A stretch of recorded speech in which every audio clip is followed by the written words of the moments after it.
Welcome to my mommy's podcast. This podcast is brought to you by SteadyMD. I've been using this company for the past year and I love them. Here's how it works.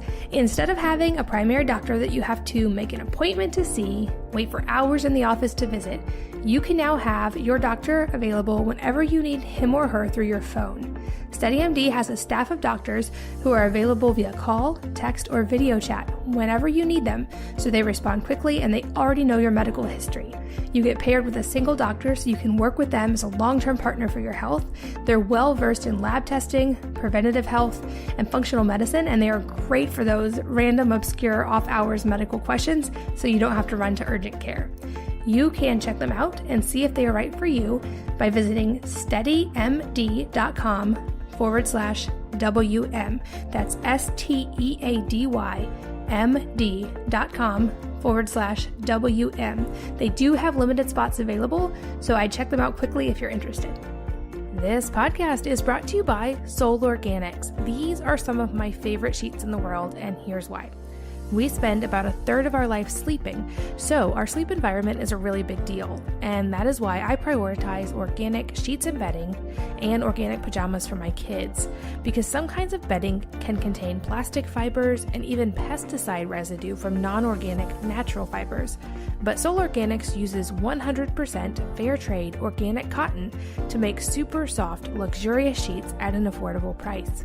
They also donate $7.50 to charity with every purchase made on their site.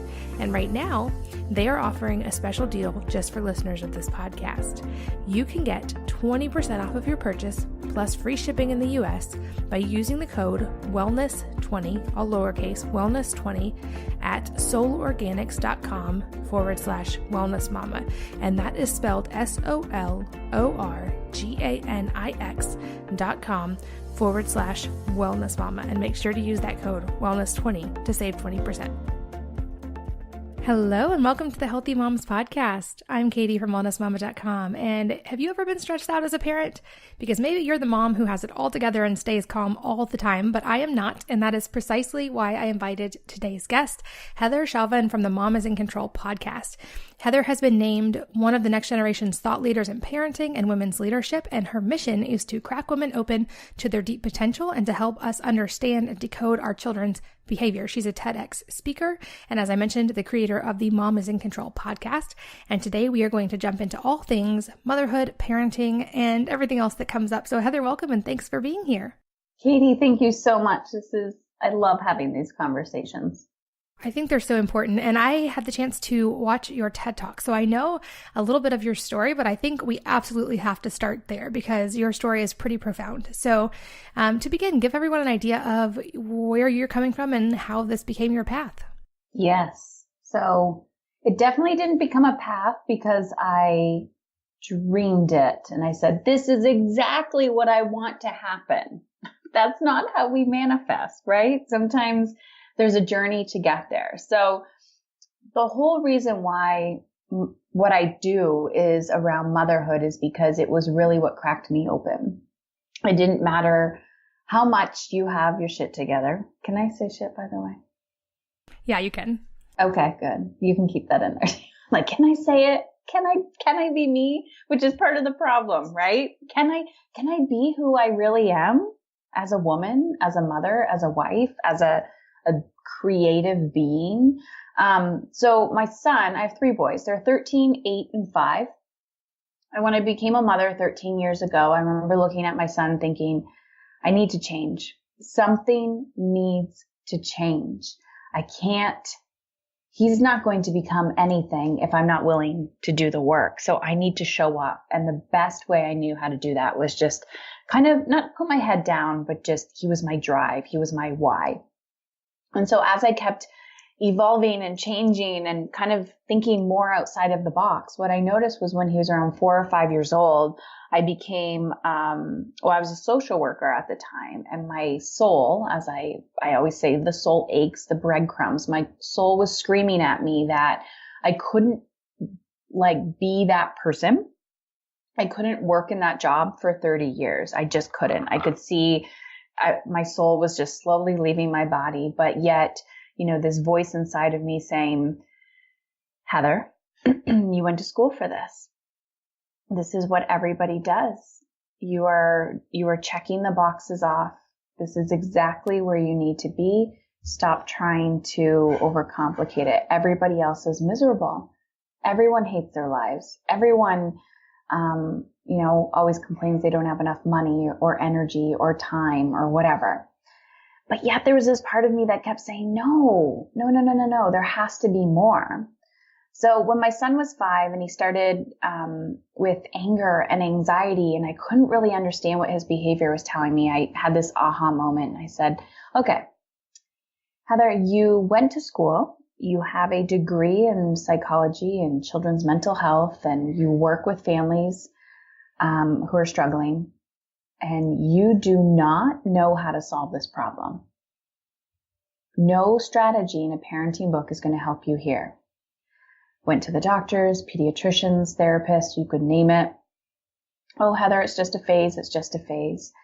And that is when I found meditation for my son.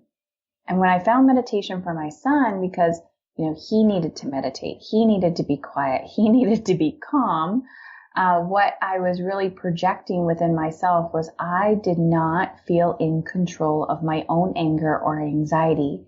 Therefore, that is how I didn't know how to help him. So then fast forward, what I talked about in my TEDx talk, Dying to Be a Good Mother, was I was hustling. I was go, trying to build my business because I decided I'm going to leave my corporate job and, be the mom and be the business owner and the wife and the friend and everything else. And I don't have time for myself. And what happened was, and I'm not claiming to be a physician here or anything, was my body went into burnout. I was in a crisis phase because I neglected my own needs. I barely ate because who has time for that? I definitely didn't work out. I opened my eyes when, my middle son would bounce on top of me because he would just open his eyes in the morning and was full of energy. So I was angry. My nervous system was overreactive. I was in stress response constantly. And, on the outside, everyone's like, oh my gosh, you're super mom. You can do it all. Because, when you have a nice shade of lipstick and a clean t-shirt, people think somehow that you have your shit together. And I went to the hospital because my husband finally made me go to the hospital because I even left the first time thinking, why? I don't deserve to be here. I'm not bleeding. I have no broken bones. I can handle this discomfort that I'm in because I had mild back pain and abdominal bloating. And I said it like that. I was like, I'm just here for mild back pain and abdominal bloating. And on the spot, they did a CT and blood work. And within 2 hours, Katie, they told me I had cancer. And in that moment, I already knew. It was like my body was giving me confirmation of something that I was running away from. And it cracked me open. So I thought, okay, there's 4 stages of cancer. Okay, yeah, it's just stage 1. We'll figure this out. I can still hustle and burn myself out. But Heather, you have a rapid growing stage 4 cancer. If you don't stop what you're doing right now and get treatment ASAP, you're not going to make it through the weekend. They didn't say it there, but when I went for my follow-up, because I, of course, was resistant to chemo, and I'm like, no, I'll just drink my green juices and I'll solve this problem, because that's what everyone tells you in the holistic world. And they're like, yeah, that might work for some, but not this. This is rapid growing. This is ridiculous. And I didn't have time to do my research. I didn't have time to gather $50,000. There goes my dog. I didn't have time to gather $50,000 and fly to Mexico to some crazy retreat. I didn't have time to do research. I had to surrender. And that is a whole nother story. Yeah, I think that word surrender is probably one of the toughest for a lot of women, especially I can only speak for myself, but being a perfectionist and type A, or I should say recovering perfectionist, and still very type A. And I think something you highlighted, I want to get into parenting, but first I think we should go deeper on women and self-care, because for whatever reason, I think we are wired, because we care probably deeply about our families, obviously, we are wired to take care of everyone else. And taking care of ourselves is potentially the hardest thing I think we face as women, because it's very difficult to make ourselves a priority. At least I know that is for me. And it's so easy to prioritize our children and what they need, and our husbands and what they need, and our business and what it needs. So like, talk about that. Talk about your journey to self-care, because that alone is a huge journey.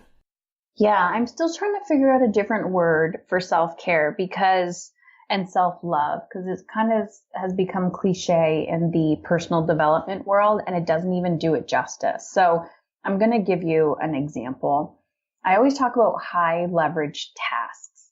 And my journey, so it's been almost 5 years. My journey 5 years ago for self-care or self-whatever was self-respect, self-whatever, boundaries, all of that fun stuff people talk about, was I needed to figure out how I wanted to feel. Danielle Laporte talks about this all the time in the desire map, and I know a lot of other people do as well. So I knew I didn't want to die, and I didn't want to be depleted, and I was kind of just done with my own bullshit. And, I felt like somebody plopped me in a different culture, and they're like, figure it out, Heather. So I had to ask myself, what do I want?